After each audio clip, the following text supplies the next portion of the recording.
Bueno, entonces hoy vamos a trabajar el tema de obesidad.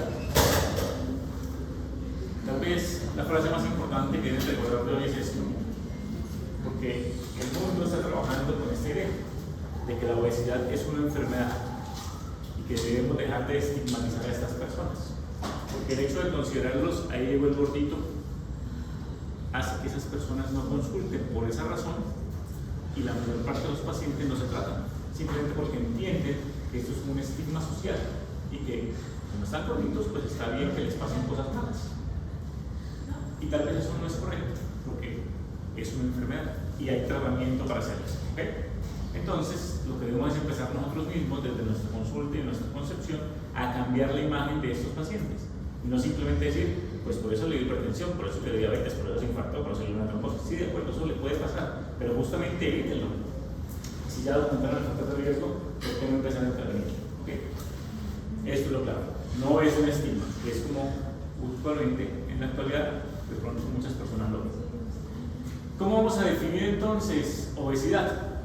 Digamos que lo que quiero es que cambien pensando en este paradigma, ¿cierto? Entonces, tal vez esta es la parte importante. Cuando hablamos de hipertensión arterial pensamos en que es un problema en la regulación de la presión arterial, decimos que está hipertenso. Cuando hablamos de la diabetes es un problema en la regulación de los carbohidratos, tiene diabetes. Cuando tiene problemas de dislipidemia pues es un problema en la regulación de los lípidos. Lo mismo piensen así en obesidad, una enfermedad que tiene problemas en la regulación del peso corporal. Que desde el punto de vista clínico es fácil definirlo, un índice de masa corporal mayor a 30, esa sería la definición clínica. Pero hay que pensarlo de esta forma para pensarlo como una enfermedad, ¿me entienden? Claro, obviamente esta es una enfermedad que es metabólica, es crónica, se acumula grasa y esto representa un alto riesgo para la salud de esa persona. Y su causa tiene múltiples fenómenos genéticos, la edad, el estilo de vida, los medicamentos, las alteraciones hormonales. Esto lo veremos en detalle un poquito en la medida de que avancemos. Pero esto resume la charla de la que vamos a hablar. Esta es la idea que se debe llevar para su casa. Vemos al paciente con obesidad y sobrepeso como alguien que tiene una enfermedad metabólica crónica que puede afectar su salud, que tiene muchas causas de las cuales muchas de estas son intervenibles y lo vamos a reconocer porque su índice de masa corporal está por encima de 30. ¿Bien? ¿Por qué es importante empezar a considerar esto como una enfermedad? Porque la OMS nos está diciendo que esto es una epidemia global. Y fíjense estos datos como son de alarmantes. La obesidad está empezando a presentarse desde tempranas edades, niños y adolescentes, no solamente en adultos. Y se ha duplicado terriblemente la prevalencia de estos pacientes, tanto en hombres como en mujeres. Miren datos tomados del 88 al 94, la prevalencia global era del 22%. El último dato tomado en el 2017-2018 vamos en un 42% de la población en Estados Unidos. ¿Okay? O sea que pasamos prácticamente a duplicar la cifra de personas con problemas en su peso corporal. Pero peor aún, la obesidad grado 3, obesidad severa. Por la misma razón ya no hablamos de obesidad mórbida, porque el término como que era un poquito peyorativo. Justamente queremos quitarle ese estigma, ¿de acuerdo? Entonces, al hablar de obesidad severa, pues tal vez de esa manera hablamos de una enfermedad severa y no de una condición, llamaremos, estigmatizante social. Pero miren que también empeoró dramáticamente en la última década. Desde el 2017, cuando la prevalencia era del 5.7%, pasó en el 2018, en esta última medición, al 9.2% de la población general con obesidad mórbida, es decir, obesidad severa, un índice de masa corporal de 35, y en este caso, para obesidad severa, mayor al 40%. Índices de masa corporal realmente muy altos que se asocian a alto riesgo de cardiovascular. Dato para recordar, si se les olvida todo esto, pues que se duplicó la prevalencia de la obesidad a nivel mundial y que el promedio global es de 38% de obesidad a nivel mundial. O sea que 3, casi 4 personas de cada 10 pueden tener problemas de sobrepeso y obesidad, sobre todo poblaciones latinas, afrodescendientes. Tal vez es un poquito menor en los asiáticos, ellos están en un rango menor, sus características son distintas, pero en los que estamos de este lado del continente posiblemente estamos así. Bien, calcular 604 millones de adultos con problemas de obesidad, estos datos del 2015. Y el tamizaje de estos pacientes es elemental. O sea, hacer el diagnóstico de obesidad es algo que no requiere alta tecnología, simplemente requiere actitud, disposición del médico que atiende a este paciente. Independiente, de pronto no está consultando por esto, tal vez puede venir por otra cosa, algo relacionado a la hipertensión, algo relacionado a la artrosis, está consultando por cualquier otra circunstancia. Y lo único que hay que hacerle es tomarle el peso y la talla y medirle su circunferencia abdominal. Es decir, que no es algo que escapa a la posibilidad de hacerse en un consultorio de primer nivel. ¿Cuál es el problema? Que estos parámetros en algunas personas pueden tener dificultades, pero son cosas muy conocidas. Digamos, alguien que tenga una masa corporal con digamos, sus músculos muy hipertróficos, ¿cierto? Pues es posible que ese peso para la talla le pueda estar dando elevado sin que tenga obesidad, porque su porcentaje de grasa es bajo. Lo primero es que tiene una hipertrofia muscular muy importante, ¿sí? Ahí el índice de masa corporal pierde un poquito del valor para reconocer el obeso. Lo mismo pasa con el anciano. En este caso es lo contrario. La osteoporosis y la sarcopenia, que pierden por su edad, hacen que su peso de pronto subvalore su porcentaje de grasa corporal, ¿sí? Pero en los adultos jóvenes lo hace bien. Y la circunferencia abdominal, digamos que en la raza asiática, por sus condiciones propias, que son personas más bien un poco más delgadas que el resto de la población, tienen una circunferencia abdominal, unos parámetros muy propios de ellos, no los estándares que hacen nosotros. Entonces, con el índice de masa corporal, que supongo lo saben calcular, perdón, básicamente aquí no vamos a hacer nada diferente que pesar al paciente en kilos y medirlo en metros. Sacamos una calculadora elemental para hacer una simple operación de peso en kilos sobre talla en metros al cuadrado. Y a partir de la calcular el índice de masa corporal podemos establecer una clasificación de cómo está el peso corporal de ese paciente. Los rangos entre 18.5 hacia abajo los consideramos bajo peso. Los pacientes entre 18.5 y 24.9 están en el rango normal. A partir de este momento tenemos problemas con el peso corporal por exceso. Sobrepeso si estamos entre 25 y 29.9 y obesidad, como dijimos, por encima de 30. Y la obesidad la podemos clasificar dependiendo de la severidad.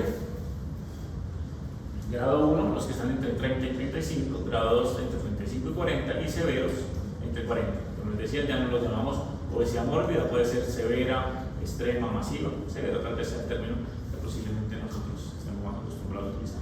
Pero mórbido, posiblemente la idea es ir eliminando y abandonando ese tipo. Circunferencia abdominal, simplemente necesitamos una cinta hermética, nada más.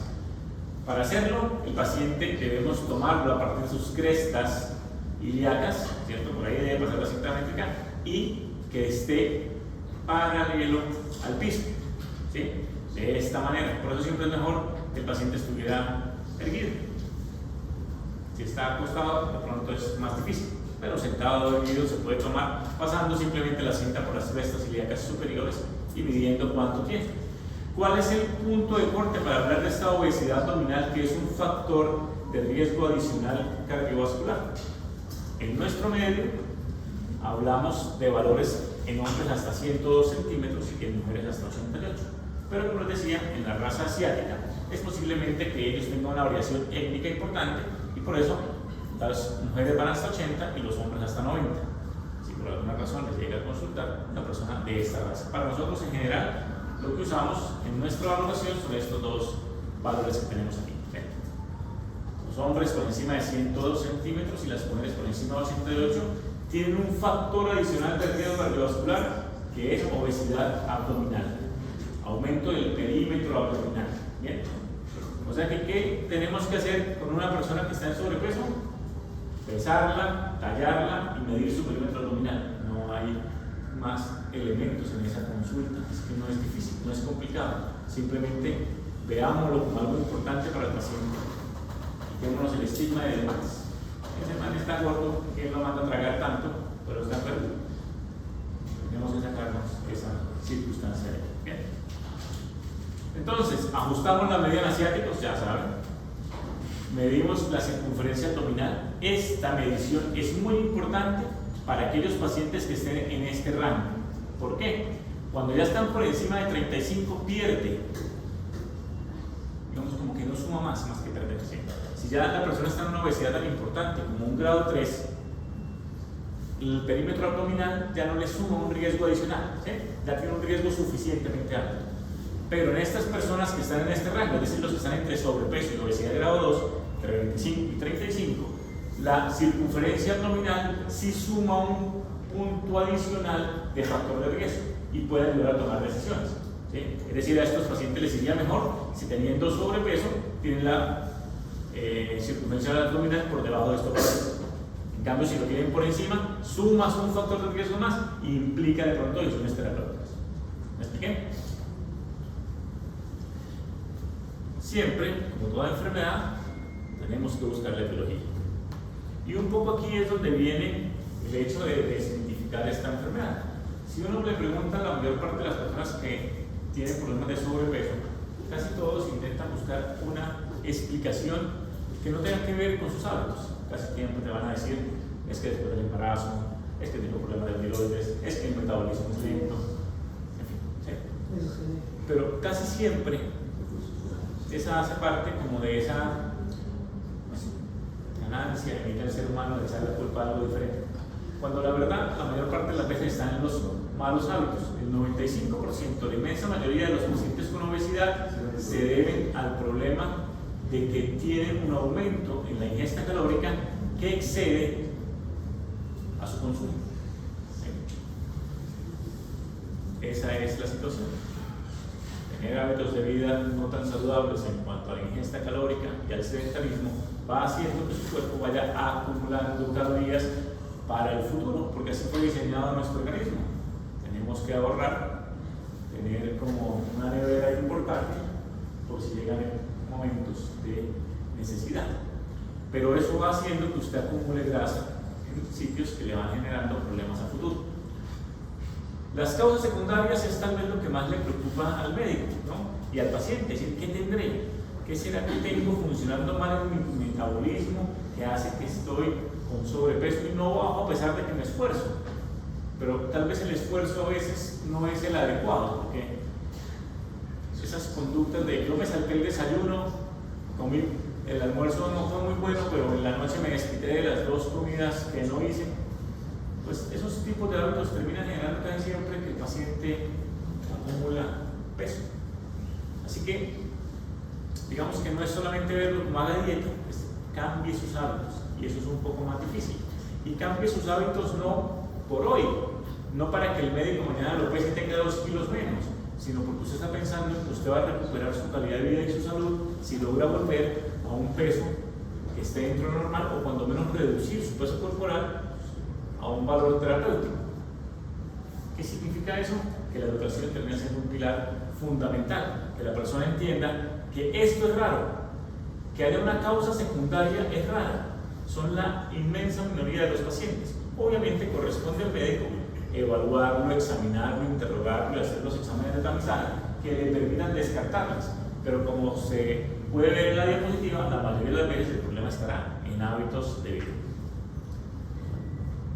Ya sabemos que el embarazo y el hipotiroidismo, la verdad, están dentro de las circunstancias que generan más bien factores de confusión, porque si bien el hipotiroidismo primario está documentado de que aumenta el peso, no lo hace por acúmulo de grasa, sino por edema, mixedema, relacionado con el problema de los glucosaminoglicanos que se aumentan cuando el paciente está con hipotiroidismo. Y el hipotiroidismo subclínico, es decir, aquellos que tienen las TSHs elevadas pero con T4 libres normales, que habitualmente no requieren de tratamiento, no se ha podido demostrar que estén en relación a personas con obesidad. No se ha visto que sea un factor adicional de riesgo para ellos. Obviamente sí puede haber, digamos, la asociación desde el punto de vista de la sangre. Pues ustedes pónganse a pensar, si el 38% de la población mundial está con sobrepeso y el 10% de las mujeres tienen hipotiroidismo, pues sería muy usual simplemente por una asociación epidemiológica que estuvieran las dos cosas juntas, sin que haya causa-efecto. ¿Me entienden? O sea que no le echen siempre la culpa a la tiroides, porque tristemente normalizan la tiroides y la persona posiblemente no baja de peso, pero se queda con la idea de la tiroides, tengo derecho a estar gordito, ¿sí? A pesar de que ya normalicé mi eje hormonal. Por lo tanto, hay que saber dar la información, decir, usted sufre hipotiroidismo, lo que no estoy seguro es que esa sea la causa de la obesidad, y hay que tratar ambas cosas. Las causas secundarias, podemos decir que 3 mensajes, si bien son bastantes más cosas, estas posiblemente son las que el médico siempre debe interrogar y buscar. Hay medicamentos que aumentan el peso, hay enfermedades endocrinas que pueden aumentar el peso, hay enfermedades genéticas que definitivamente son muy raras, pero que sí generan problemas de obesidad severos. Problemas con medicamentos, no olviden la insulina, ¿sí? Las sulfonilureas, los esteroides y los antipsicóticos. Son muchos más medicamentos, ya más adelante les trata de positivo. Pero no olviden que estos medicamentos de uso no tan inusual pueden hacer que el paciente suba. Pero cuando uno mira los estudios, la insulina y las sulfonilureas, como son secretagogos, son más o menos 3 a 5 kilos de peso. O sea que una persona que tiene con extremada obesidad, pues tampoco le podemos echar la culpa a la medicación, ¿sí? Las enfermedades endocrinas, 4 en particular, son de las que uno debería estar pendiente cuando evalúa al paciente. Hipotiroidismo, síndrome de Cushing, ovario poliquístico y una que sí es un poquito más rara que no está aquí, tenemos la obesidad hipotalámica. Pero al menos estas 3 no las olviden, para que cuando examinen al paciente busquen alguna pista al interrogarlo y al examinarlo si les sugiere algo. Me refiero, cuando ven estén atentos a si hay bocio o síntomas mixedematosos, ¿verdad?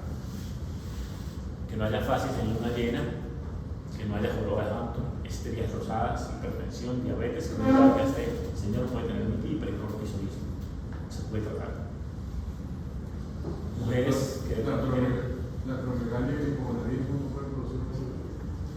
Vemos que los pacientes con obesidad hipotalámica, si los metemos allí, caben dentro de la posibilidad, pero habitualmente la acromegalia lo que les va a dar, más que aumento de peso, es aumento del tamaño de la persona.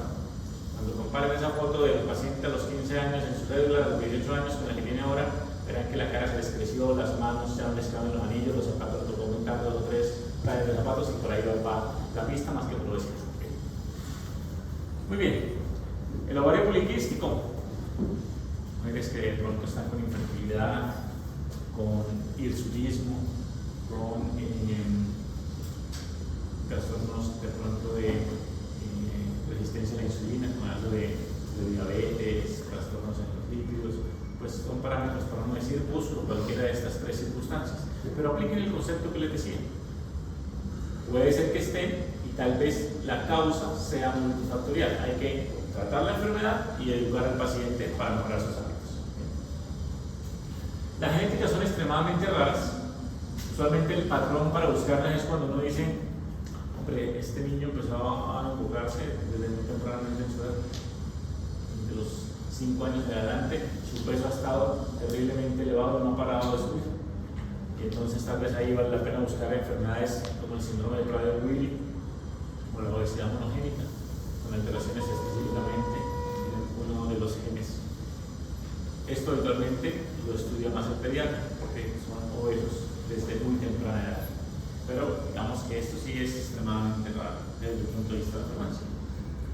Y entonces, poniéndolos en contexto, si estamos ante una persona que viene o que documentamos está con alteraciones en su peso corporal, el proceder es muy sencillo.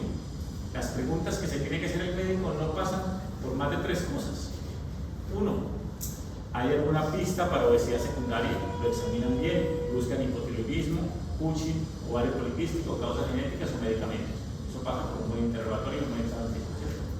Segundo, mi paciente tendrá algún factor de riesgo cardiovascular adicional, es decir, esta persona con sobrepeso o obesidad además tiene hipertensión, diabetes, enfermedad renal. ¿Sí? Tercero, trae alguna enfermedad asociada a la obesidad, es decir, no un factor de riesgo cardiovascular, sino otra enfermedad de las que la obesidad hace más prevalentes. Las 3 más importantes, apnea del sueño, hígado graso, artrosis severa de la cadera o de la rodilla.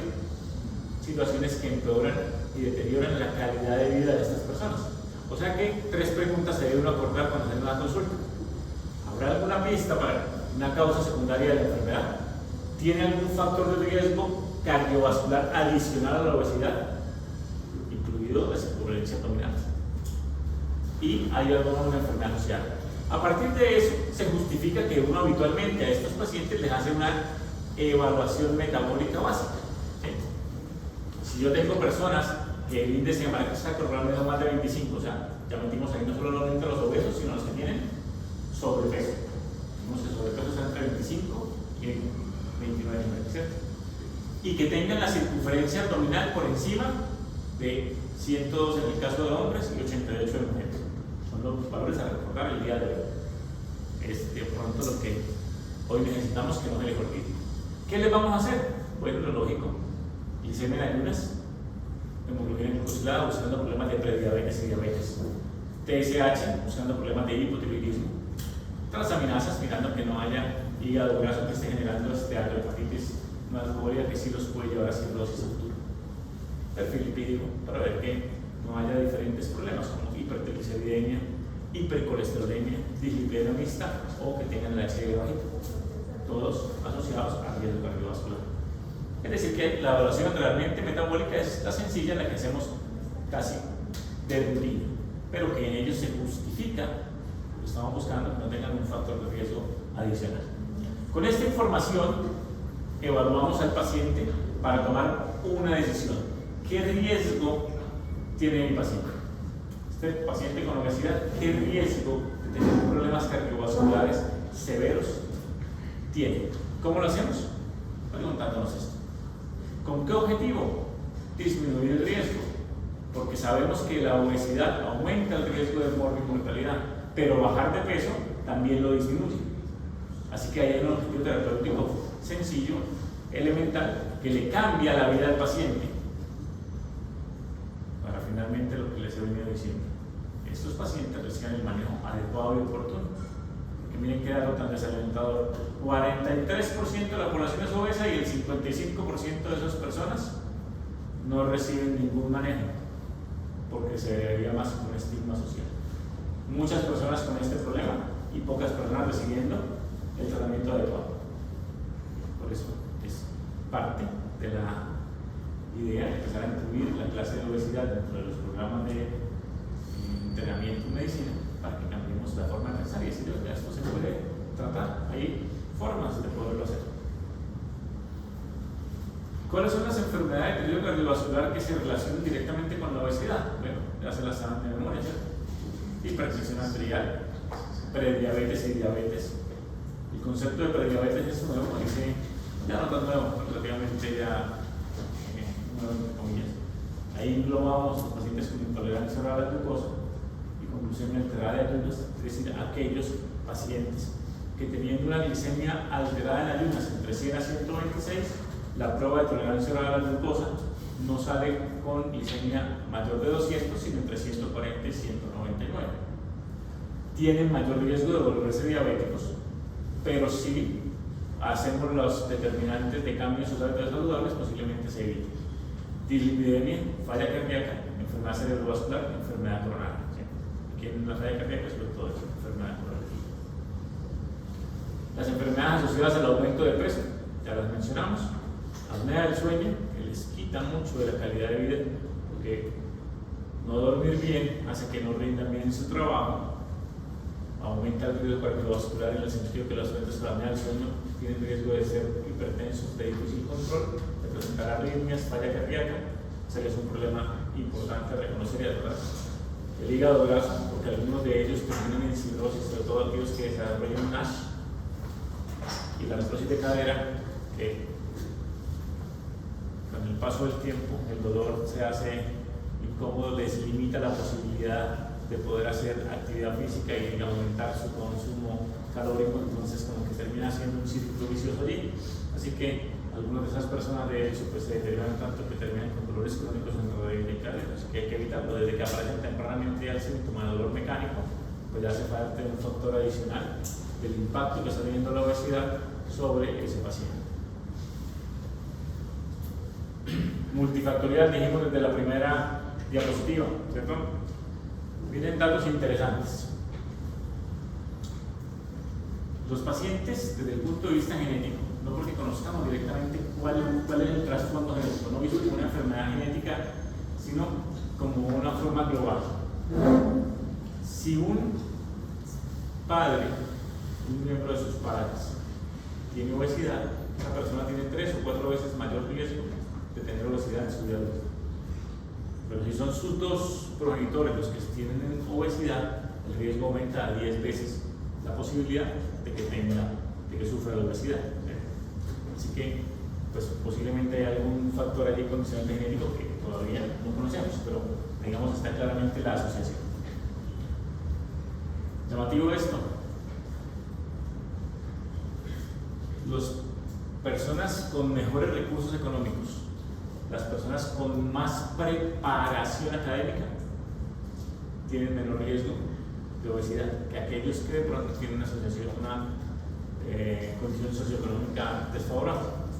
Probablemente detrás de esto lo que hay es educación y probablemente mejor posibilidad de una mejor alimentación. Digamos, uno se puede pensar en nuestros estratos sociales desfavorecidos, que seguramente les toca recurrir a los alimentos ultraprocesados, pan viales, lonchera a los niños. Seguramente lo que encuentran no son frutas ni salmón, sino probablemente un paquete de Cheetos y un poquito.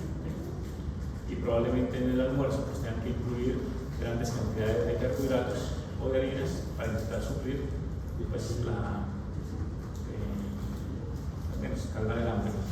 Entonces, es paradójico, pero las personas de menos pues, condiciones socioeconómicas tienen más riesgo de obesidad. ¿Sí? Obviamente, ya también la desnutrición hace parte de allí, porque no necesariamente estar con sobrepeso significa estar bien nutrido. De eso es más bien lo contrario. Pero los pacientes con la edad también se tiende a ganar un poco de peso. El embarazo pues, es una de las circunstancias de factores de confusión, pero tanto el embarazo como la menopausia pues, se ve que las mujeres después de esa etapa también tienden a ganar algo de peso corporal. El estilo de vida, de aquí es llamativo, además de lo que es evidente, que el dejar de fumar aumenta el peso. Parece tener que ver con que la ansiedad y la nicotina, digamos, al perder se libera algo del centro de saciedad, entonces la persona come más, ¿sí? Durante el tiempo que está dejando de fumar. Los medicamentos, no olviden los grupos principales, los antidepresivos y antipsicóticos, los medicamentos utilizados para el control de la diabetes, tanto con insulina, los anticonceptivos orales y otros medicamentos, no olviden principalmente los esteroides, medicamentos que con frecuencia pues, tenemos que usar por diferentes razones. Las causas secundarias asociadas a enfermedades endocrinas ya las conocen: hipotiroidismo, Cushing y la obesidad hipotalámica, en la cual habitualmente lo que hay es diferentes lesiones que afectan el hipotálamo, su núcleo ventral, y hacen que la persona pierda la capacidad de saciedad, es decir, como que no logran comer sin tener ese estímulo de decir ya estoy lleno. De los que más se han visto, el craneofaringio. Pero digamos que cualquier lesión que ataque ese centro ventral del hipotálamo pues puede tener una sensación diferente de que no hay ese estímulo de saciedad para que se sepa cuándo detenerse o cuándo ya realmente comió lo necesario. Esto está en estudio, es decir, la microbioma intestinal puede tener que ver, y hay varios estudios mostrando, dependiendo de cuál sea la población predominante en su flora intestinal, hay algunas personas que pueden tener mayor riesgo de desarrollar obesidad, cosas que están en investigación. Es decir, que como se dan cuenta, lo que sí queda documentado es que la obesidad posiblemente tenga un factor multifactorial, una etiología multifactorial. Y por lo tanto, la buena noticia para estas personas, hijos de padres con obesidad, es que no es una promesa, no es una garantía. Sus papás son obesos, usted está condenado a ser obeso y no puede hacer nada para ello. muchas cosas que puede corregir para luchar contra esas circunstancias. Sí hay mayor riesgo, eso sí es verdad, pero no es una condena. Medicamentos antipsicóticos de primera línea que se usan con frecuencia, como la olanzapina y la clozapina, o también el litio y la risperidona. Antidepresivos, los señores de la monaminoxidasa, pero también los tricíclicos que se usan frecuentemente, amitriptilina e imipramina. Mucho menos la fluoxetina, ese tal vez es el que menos produce obesidad. Anticonvulsivos como el ácido valproico, la carbamazepina y la gabapentina. Piensen en cuántos pacientes han visto formulados con medicaciones similares, así que cuando se formulan hay que también dar cierta educación para evitar, para que con sus hábitos de vida saludables pues eviten la ganancia de peso por la medicación. Los hipoglucemiantes, sobre todo las sulfonilurias, de los cuales pues ya las usamos cada vez menos, ¿cierto? La posibilidad de glicemia ha disminuido, pero esas personas tenían un aumento de 3 a 5 kilos de peso en promedio. No así cuando usan metformina o tesineldemivana o GLP-1. Estos más bien inclusive tienden a generar que la persona pueda bajar algo de peso. Los anticonceptivos hormonales, sobre todo aquellos en los que se bajan en dosis altas de progestágenos. Los estrógenos no, los progestágenos sí pueden llevar a que la persona aumente de peso. Glucocorticoides, sí, claramente sí, si se usan los esteroides digamos por tiempos prolongados, sí pueden generar aumento de peso. Las causas secundarias, repetidas ya varias veces durante el día de hoy, no olviden buscar si hay pistas de esto, especialmente si el paciente tiene ocio. No olviden que el hipotiroidismo clínico no está asociado a obesidad. El síndrome de Cushing, no olviden buscar las pistas para tenerlo: joroba de búfalo, la atrofia de las extremidades, las estrías. Lo que les mencionaba de la obesidad hipotalámica por el daño del núcleo ventral, muy descrita con el craniofaringioma, por el tema de que el paciente desarrolla un pánico pituitarismo y pérdida de la capacidad de saciedad. ¿Todo eso para qué? Dijimos, usted tiene a su paciente con obesidad. ¿Cómo lo reconoció? El índice de masa corporal y su perímetro abdominal. Después de eso, evaluó el riesgo. ¿Qué factores de riesgo cardiovascular tiene? ¿Qué enfermedades asociadas tiene? ¿Hay una causa secundaria para esta obesidad? Pensando principalmente en medicamentos, enfermedades endocrinas y factores genéticos. O sea que es algo realmente sencillo de recordar y fácil de hacer. ¿Y qué sale de esa evaluación? Clasificar al paciente. Finalmente lo que uno necesita al final de esa consulta es que usted lo meta en alguno de estos grupos con elementos sencillos. El paciente que tiene un índice de masa corporal normal, ¿cierto? Entre 20 a 25, está dentro de lo normal, y no tiene ningún factor de riesgo cardiovascular, no es hipertenso, no tiene diabetes, no tiene dislipidemia, y su circunferencia abdominal está por debajo de 88 en mujeres y por debajo de 112 en hombres. ¿Qué le decimos a ese paciente? Que siga su vida, ¿cierto? Que desde el punto de vista del peso corporal no tiene riesgo, no, simplemente que debe continuar esos hábitos de vida saludables, evitar la ganancia de peso. O sea, este paciente está bien. Tenemos el segundo grupo que tiene bajo riesgo. O sea, que el paciente que puede estar con un índice de masa corporal en sobrepeso de 25 a 29,9, ¿cierto? De 25 a 30, para recordarlo así. No tiene factores de riesgo cardiovascular, no tiene enfermedades asociadas, que traduce, tiene sobrepeso pero no es hipertenso, no tiene diabetes, no tiene enfermedad coronaria, no tiene apnea del sueño, no tiene cambios de artrosis en las rodillas ni en la cadera. Está todavía sin ningún síntoma, pero ya hay que intervenirlo. Es bajo riesgo, pero él ya debe irse a su casa con un plan de que evite la ganancia de peso, porque ya está en sobrepeso. Es al que le recomendamos hábitos de vida saludables en forma intensiva. Vamos a ver un poquito qué es eso. Pero a este paciente se le maneja. Y cuando uno dice se le maneja, no solamente decirle, vea, mano, usted coma poco, haga ejercicio y no vuelva por aquí. Lo contrario. Vamos a ponerte en un plan. Vas a ir con la nutricionista para organizar un plan dietario. Vas a ir con un entrenamiento, bien sea, ojalá lo posible guiado, ¿cierto? Ojalá fuera con un entrenador personal cada uno de ellos, pero eso tiene sus costos, para que haya un ejercicio guiado por alguien, para que la persona en verdad haga la cantidad de ejercicio necesaria en condiciones de seguridad. Y el médico haciendo el seguimiento, para que dentro de 6 meses usted evalúe, ¿en verdad bajaste, mejoraste o empeoraste? cambiaste de grupo, no, o sea, no es solamente pues dar la información, sino hacer el seguimiento. Aquí, riesgo moderado es el paciente que puede caer en dos clasificaciones, o sea, en dos subgrupos. O el que ya tiene un grado de obesidad, es decir, está entre 30 a 35, ¿verdad? Ya está con obesidad, al menos grado 1. O tiene sobrepeso, es decir, está entre 25 y 30, pero tiene alguna condición adicional, al menos un factor de riesgo adicional. ¿Cuál puede ser?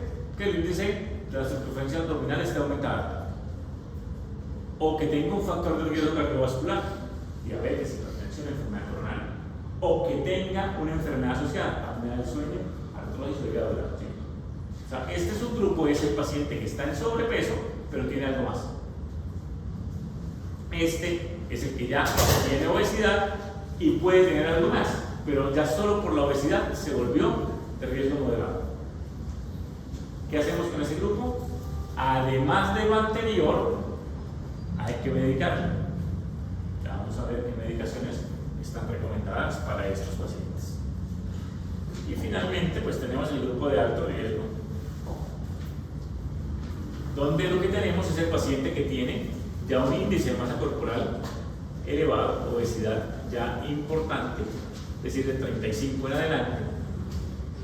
En especial, si estos pacientes son jóvenes, entre 20 a 40 años, esto hay que tratarlo, porque si no a futuro el riesgo va a ser pues marcado. De lo que vamos a venir a hacer es prevención secundaria de todos los eventos cardiovasculares que haya podido tener. O sea que este es el momento.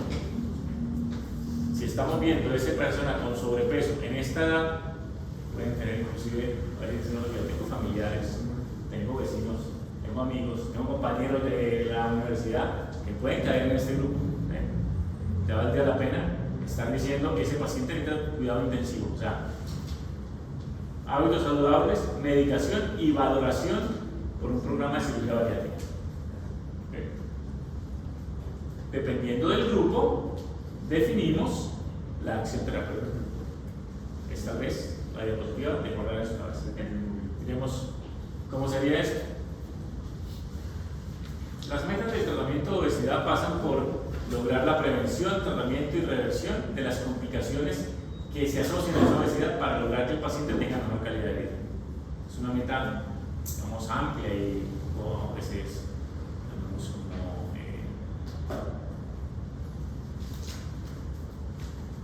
como a veces como que supera las posibilidades de lo que uno quiere lograr, ¿sí? Pero esa es la intención. Ojalá podamos llegar ahí a que uno revirtió y trató que pasó ese paciente de obesidad. Es una meta optimista, es decir, lo llevamos a un peso normal, pero no siempre eso se puede lograr. Pero hay metas más reales que también son útiles, porque con que uno logre una reducción del 5% del peso corporal, usted ya está bajando el riesgo de muerte y mortalidad por riesgo cardiovascular en esos pacientes. Probablemente bajando el 5% del peso no lleguen a estar en el peso corporal normal, pero redujo el riesgo. Así que usted ya logra una parte de esto: prevenir, tratar y mejorar la calidad de vida. Así que esta es una meta sostenida en el tiempo para evitar, o digamos, como al menos evitar la frustración. Posiblemente muchos de ustedes tal vez lo hayan vivido. Le hicieron una dieta, bajaron de peso, pero probablemente con el paso del tiempo recuperaron el peso perdido. Lo importante sería, logré bajar de peso y logré mantener esa reducción, cuando menos del 5%, así he recuperado un poquito, le bajé 10 kilos, pero después me quedé en una pérdida sostenida de 7 o 8 kilos. Eso puede pasar, y hay que ser realistas, porque finalmente lo que no queremos es que por la frustración pase en esta, hace dietas restrictivas por un mes, baja de peso y después vuelta y sube, y pues ahí no cambia el riesgo cardiovascular.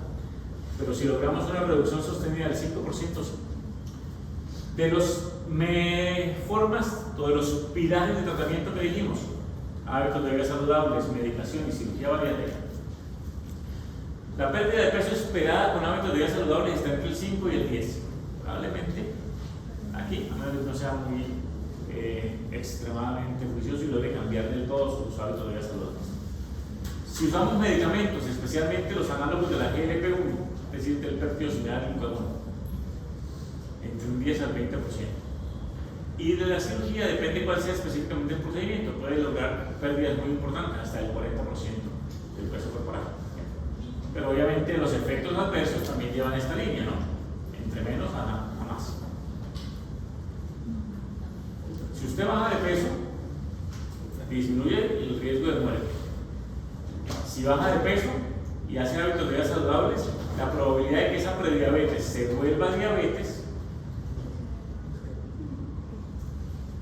digamos, disminuye ese riesgo en más del 50% en los siguientes 3 años. Y puede inclusive hacer que la diabetes entre en remisión. O sea, hay personas con diabetes que de pronto se puedan manejar solo con dieta, porque cambiaron sus hábitos completamente en cuanto al consumo de alimentos y en cuanto a la actividad física. Y no necesitaron sino eso para meterse en remisión.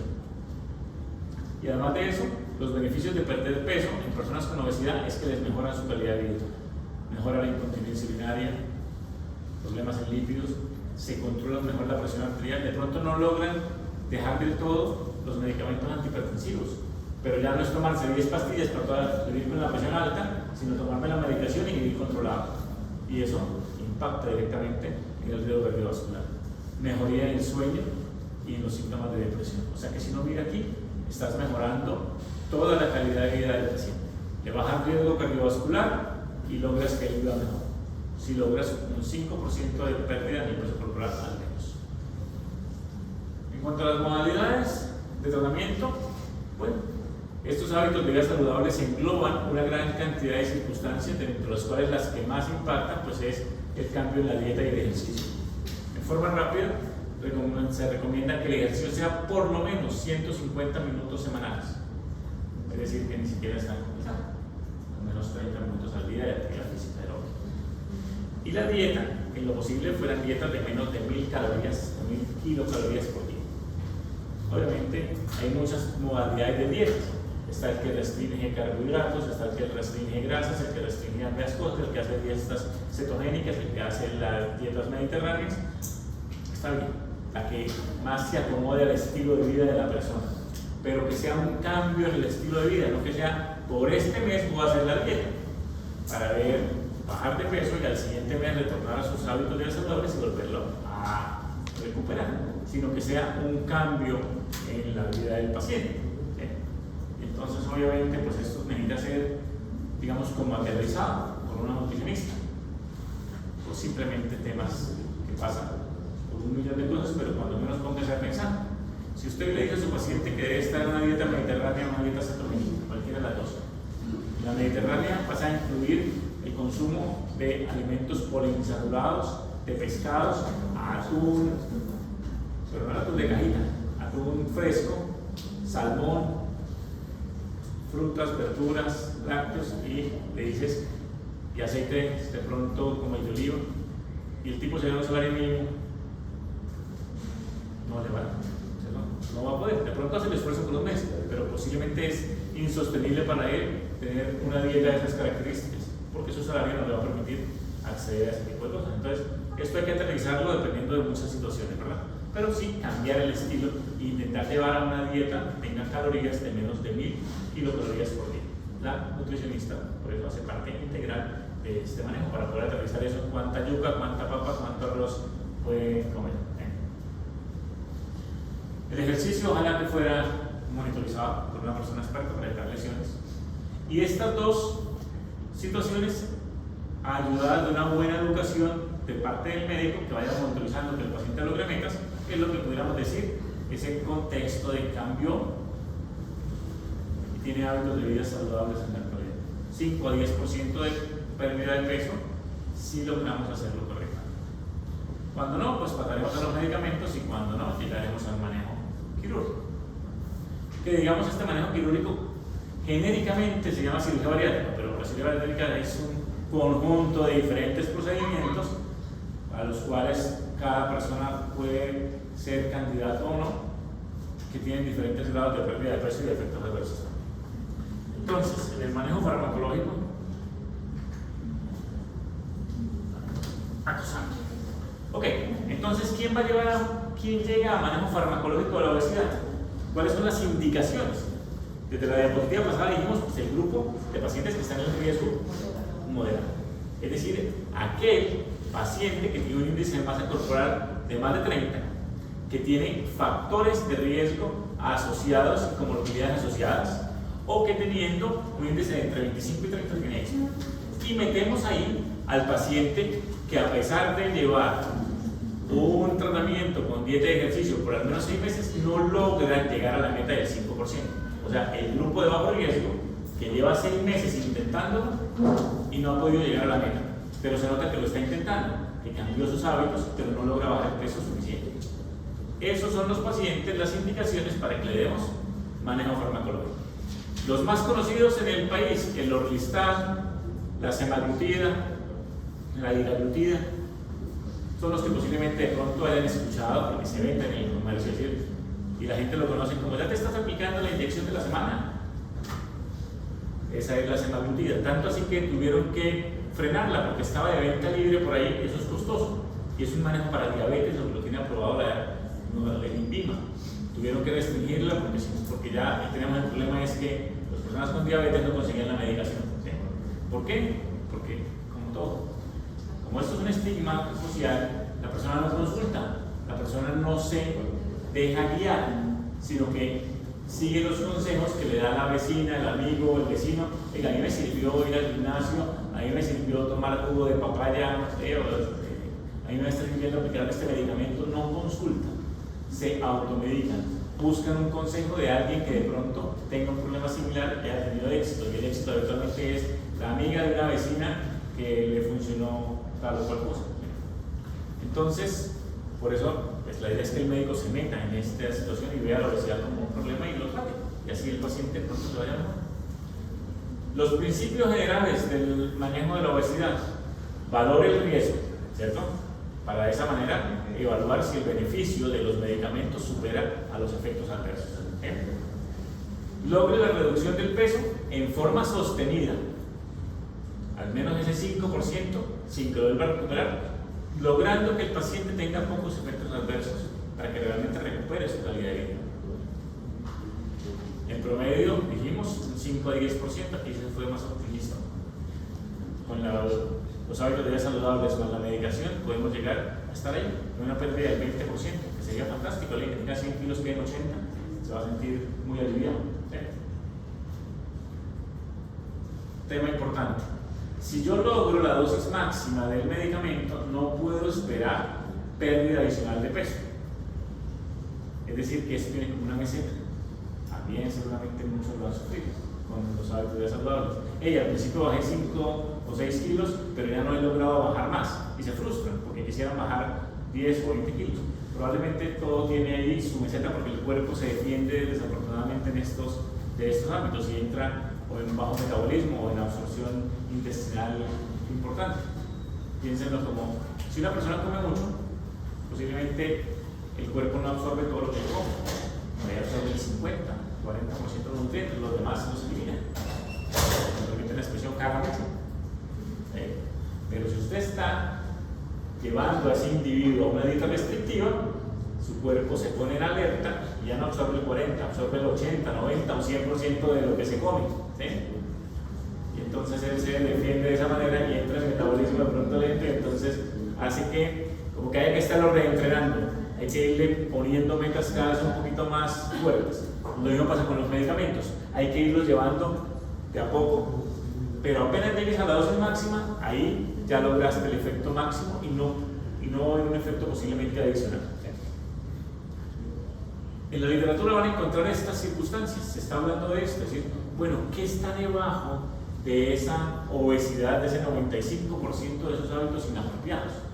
Y los hemos ido clasificando como: ese paciente tiene un fenotipo de cerebro hambriento, de intestino hambriento, de hambre emocional o combustión lenta. Hace referencia a más o menos cuál es su problema y al interrogarlo lo pueden identificar. El cerebro hambriento tiene razón de ser en el paciente que no se sacia, el que come en grandes cantidades y nunca logra decir ya se me quitó el hambre. El intestino hambriento está en aquel paciente que le vuelve a dar hambre muy rápidamente. Acaba de almorzar y dentro de 1 o 2 horas ya otra vez siente el deseo de volver a comer en grandes cantidades. El perfil de hambre emocional tiene que ver con la ganancia secundaria, el que habitualmente busca una satisfacción emocional al comer. Muchas personas, desafortunadamente, con obesidad les pasa eso. Ante cualquier angustia, dificultad, problema que tienen, lo primero que buscan es la nevera para poder equilibrarse emocionalmente y poder tomar una decisión. Y el metabolismo lento, los que tienen combustión lenta, los que de pronto no logran tener una pérdida rápida de calorías después de su ingesta. Esto puede ayudar un poquito a tomar la decisión de cuál va a ser el medicamento a utilizar, dependiendo de cuál sea el patrón. ¿Sí? Por eso decimos que no todos los medicamentos son para todas las pacientes. Evalúen cuál es su fenotipo, evalúen cuáles son los efectos adversos del medicamento y cuáles son más posibles en el paciente para de esa manera escoger el medicamento apropiado. ¿Qué modalidades tenemos? Bueno, los más importantes, estos se necesitan guardar en el disco duro hoy porque son los que posiblemente están siendo la piedra angular de hoy. Sabemos que el péptido similar al glucagón tipo 1 es una incretina. ¿Qué significa eso? Que ellos, cuando usted come, estimulan la producción de insulina y disminuyen la de glucagón para metabolizar esa ingesta calórica que usted acaba de ingerir. Eso hace que estos medicamentos fueron desarrollados para el manejo de personas con diabetes, pero con el paso del tiempo nos dimos cuenta que también son útiles para el manejo de la obesidad en personas que no tengan diabetes. ¿Cuál es el problema para acceder a ellos? Que el INVIMA los tiene un código para personas con diabetes, o sea que el obeso con diabetes no tiene problema, el medicamento se lo entrega, pero el obeso sin diabetes toca hacerle el INVIMA para justificar, porque ese no se lo van a entregar por el plan de beneficio. Pero igual se puede hacer el formato. Los dos más usados, semaglutida y liraglutida, ¿qué diferencia tienen? Su forma de administración. Ambos son subcutáneos, pero este se usa una vez a la semana, este se usa una vez al día. Tienen pérdidas similares de peso, que podemos estar considerando entre un 10 a 15% del peso corporal, en dosis ascendentes, y lo posible hay que llegar a la dosis máxima. ¿Cuál es el problema de la dosis máxima? Pues que aumenta la probabilidad de los efectos adversos, como los de origen gastrointestinal, sobre todo lo que no nos preocupa, la pancreatitis y la colelitiasis, pero a veces es simplemente náusea, vómito, distensión, diarrea. Semaglutide, una vez a la semana, por vía subcutánea, tiene esa ventaja. Empiezan con dosis bajas y cada 4 semanas se va haciendo el ajuste. Pasan de 0,25 miligramos a la semana a 0,5, a 1, a 1,7, a dosis máxima de 2,4 miligramos por semana. ¿Okay? Liraglutide, uso diario. Lo mismo, empezamos con dosis bajas, 1,2 miligramos al día, y cada semana y cada mes, cada semana hacemos el ajuste. De 1,2, 1,8, 2,4, la dosis máxima de 3. ¿Okay? Ahí, una vez estén en 3, la idea es que los estudios van como un año. Pero es esperado que si el paciente suspende la medicación, también pueda recuperar un poco de peso perdido. Pero no sabemos si a largo plazo todavía los estudios dirían, no, se le puede continuar. Por ahora, más o menos, la idea es que la terapia estuviera un año. Lo que sí tiene que hacer toda su vida es no saber todavía saludables. Hay un medicamento bastante más nuevo, Tercipatide. Todavía no está en el país, pero las casas comerciales dicen que lo traen como para final de año. Tiene una reducción de peso del 22 al 25% del peso corporal, o sea, bien significativo, solo con el medicamento. Porque tiene un mecanismo de acción diferente al primero, y es que además de agonizar el receptor GLP-1, también actúa sobre el GIP, sobre el péptido intestinal vasoactivo. Y al tener esa doble acción, potencia su acción sobre la pérdida de peso. Posiblemente es el que mejor pérdida de peso tiene en los estudios recientes, también van a un año. También es para uso semanal, también en dosis ascendentes de 5, 10 y 15 miligramos, con ajustes también mensuales, o sea, se hace parecido a la semaglutida. Pero todavía no nos ha llegado, entonces se supone que pues, al final de año lo tengamos. Tercipatide, y posiblemente va a ser uno de los medicamentos, probablemente, que sea el más utilizado para personas con obesidad, de todos esos que son de alto riesgo. El orlistat, por vía oral, es un inhibidor de la lipasa pancreática. Pues como se imaginarán, tiene bastantes efectos adversos a nivel digestivo, porque lo que va a inhibir es la absorción de las grasas y el paciente va a tener esteatorrea. En su porcentaje de efectividad, menos efectivo que los GLP-1, sé que estamos hablando de un 10 a 15%, aquí un 20%, aquí posiblemente estamos hablando de 5 a 10%. ¿Sí? Va por vía oral en comprimidos de 120 miligramos para usar 3 veces al día. No se puede usar en personas que sean en embarazo y tengan predisposición a cálculos renales, porque esto genera cierto grado de malabsorción y entonces el cuerpo se defiende, absorbiendo más algunos nutrientes como el calcio.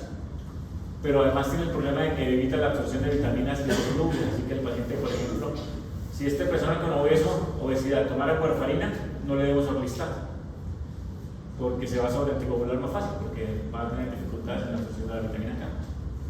Además, los efectos adversos intestinales hacen que la gente vaya a doler bien, porque van a estar con cólicos después de las comidas, con flatulencia, con distensión, con esteatorrea. Justamente, estás inhibiendo la absorción de las grasas porque inhibe la lipasa pancreática. Pero tiene la ventaja de que va por vía oral, es otro de los medicamentos que está por ahí disponibles. Tal vez aquí están los que más frecuentemente tenemos disponibles en el país. Hay opciones, ya les decía yo que teníamos esos pacientes con hambres, llamemos emocionales, o con hambres cerebrales, los cuales el problema está en la saciedad o en la ganancia secundaria. Entonces, por eso algunos otros medicamentos se han utilizado. Pero los efectos adversos de estos medicamentos también son un poquito más amplios, porque fentermina con topiramato, un medicamento para las convulsiones y la cefalea, y este con cierto efecto parecido a la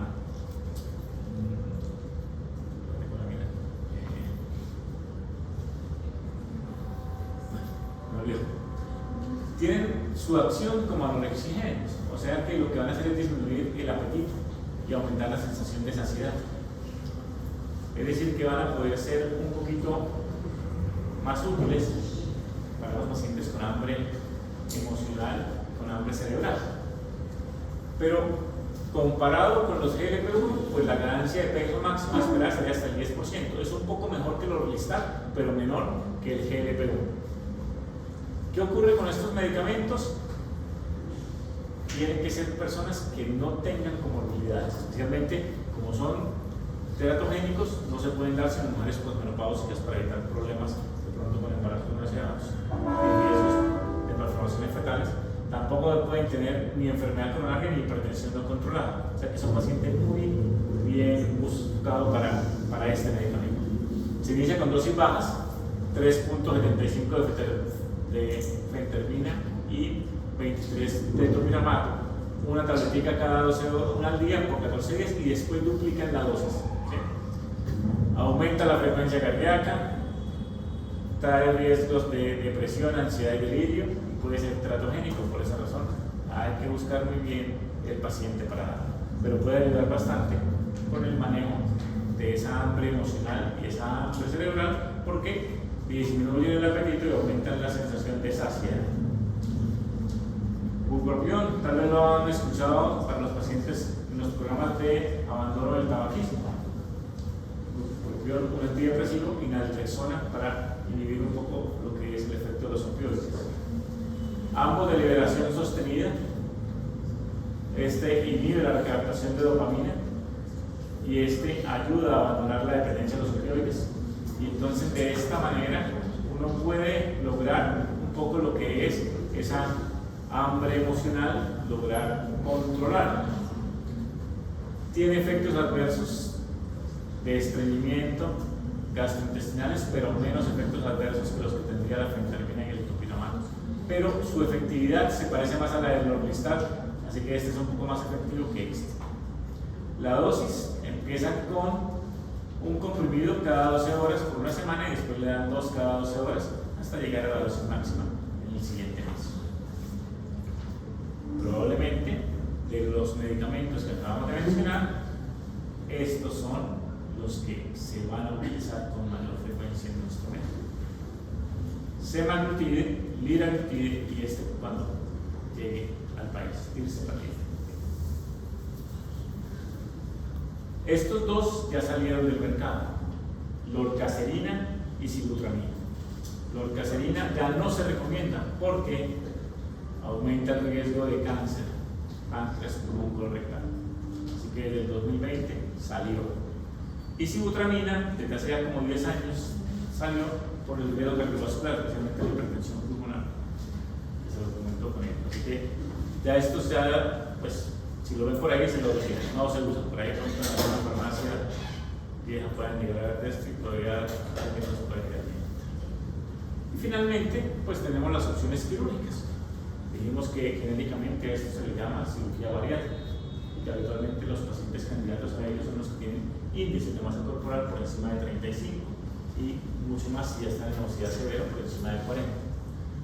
Los por encima de 35 si traen mucho riesgo cardiovascular, diabetes, hipertensión, además de eso, enfermedades óseas, van cayendo allí. Ese último índice de masa corporal más un factor de riesgo más una enfermedad ósea, seguramente ya es candidato a cirugía bariátrica. Algunos pacientes con 30 a 35, si tienen muchos factores de riesgo y no han logrado bajar de peso, también pudieran meterse ahí. Pero los que son claramente indicados son los que tengan índices mayores a 35. Hay varias modalidades. Cuando hablamos de cirugías bariátricas podemos hablar del balón intragástrico, de la manga intragástrica, del bypass gástrico. Aquí es un ejemplo del balón, de cómo lo que se infla es un balón, eso reduce la capacidad del estómago y pues mejora la sensación de saciedad y plenitud. Y esto pues se puede remover. Este es un balón que queda lleno de solución salina que puede ser removido y llenado por vía endoscópica. Más fácil que tener que operar. Pero aquí tenemos estas diferentes variedades de lo que genéricamente se llama cirugía bariátrica. Aquí tendrían la banda gástrica, donde dejan funcionalmente solamente una parte del estómago. Aquí tendríamos la gastrectomía vertical, donde se reduce y se quita definitivamente una parte del estómago, porque se le hace un bypass y entonces el paciente queda con una cirugía en la cual solo le queda funcional esta parte, porque por aquí, por esta bypass, bajaría el bolo alimenticio. Es decir, que dependiendo del tipo de cirugía se logran mayores o menores pérdidas de peso, alrededor de un 40% de peso en promedio se pudiera lograr para estos pacientes. ¿Cuál es la cirugía apropiada para cada paciente? Bueno, hay una especialidad que es el cirujano bariátrico que se encarga de evaluar cuál es el tipo de procedimiento que le ofrecería a cada una de esas personas. La idea era que más o menos la conocieran. Para terminar, miremos un ejemplo. Cuéntenme qué harían con una persona de estas. 35 años de edad, no tiene comorbilidades, pero desde hace 10 años empezó a notar que está aumentando progresivamente de peso. Pasó de pesar 78 kilos a tener 105 en la actualidad. Refiere que esto ha sido relacionado con su trabajo como taxista, que lo ha llevado a cambiar su vida, a volverse muy sedentario. Ha empezado a notar que no duerme bien, que vive con sueño durante el día y que le duelen las articulaciones, especialmente las rodillas, cuando sube las escaleras. Hasta ahí, ¿qué llevamos?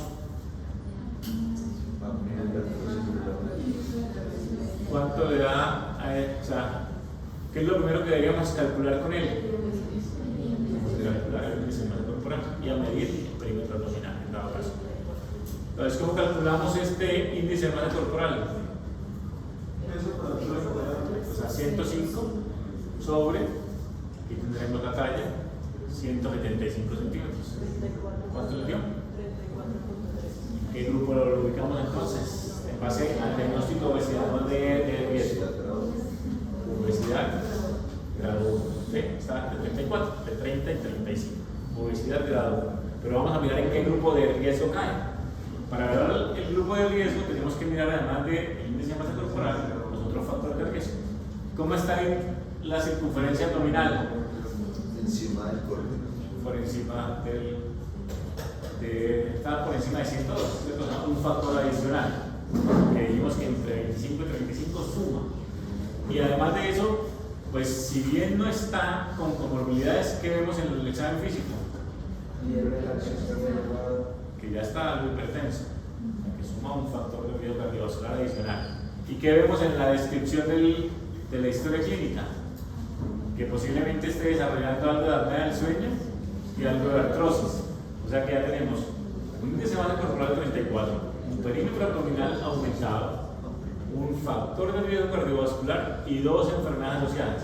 ¿En qué grupo lo ubican a él? Moderado. Grupo de riesgo moderado. ¿Qué harían con él? Medicación. ¿Qué es? Terapia intensiva.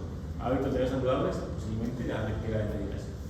¿Qué se le hizo con él? Bueno, al examen físico se buscaban las causas de que tuviera al menos alguna pista de causa secundaria. No tiene bocio, no tiene prueba de búfalo, no tiene estrella rosada, o sea que la probabilidad de tener hipotiroidismo en Cushing es menor. Se le pidieron los exámenes básicos de los que hablamos. Glicemia, 108. ¿Qué piensan de esto? Prediabetes. Hay que confirmarlo, ¿cierto? Pero además tenemos la hemoglobina glicosilada, y sí, probablemente dice, no solamente son factores de riesgo, posiblemente tenga 2, ya tiene algo de prediabetes. ¿Cómo ven el colesterol? Porque el HDL está bien bajo, los triglicéridos están altos y el colesterol está en el límite. Digamos que lo normal sería hasta 130 para una persona de esta, o sea que ya tiene problemas de dislipidemia. Y la ecografía mostró que tiene hígado graso. O sea que esta persona, si bien tiene 35 años de edad, se pensaba muy sano y ya por su cambio en el estilo de vida ya va a desarrollar prediabetes, hipertensión, obesidad grado 1, apnea del sueño, hígado graso, dislipidemia. Así que a ese personaje no lo debería, digamos, tenemos que tratarlo como lo que es una persona con enfermedad en su control de su peso corporal, y a partir de la obesidad, si logramos cambiarle en vida todo lo que le podemos mejorar en su riesgo cardiovascular. ¿Qué medicamento le recomendarían? Dependería del fenotipo. Correcto. De lo que te he descrito ahí, ¿qué te pareció? Que es alguien que probablemente sean hábitos de vida saludables, ¿verdad? Que probablemente está desarrollando obesidad y de tipo abdominal. Así que lo más probable es que, como la mayoría de estos pacientes, el GLP-1 puede ser una alternativa. Le va a ayudar con la prediabetes, le va a ayudar con el peso, posiblemente además va a necesitar manejo antihipertensivo, vamos a necesitar manejo con estatinas, vamos a tener que lograr llevarlo a las metas para de esa manera ver si la apnea del sueño y la artrosis mejoran, o si no, pues también habrá que mirar si hay que hacerle polisomnografía. O sea que a estos pacientes, simplemente a partir de considerar la obesidad como una enfermedad, hay bastantes intervenciones que podemos realizar. Doctor, la metformina no sería una alternativa, o sea, no se podría usar en pacientes de este tipo. Para lograr el control del azúcar, sí, para el control del peso, ¿sí? O sea, pudiera ser que uno usara una combinación, metformina más GLP-1, o simplemente con el GLP-1 haces tu labor. ¿Sí? Muy bien, ¿preguntas? ¿Quedó claro?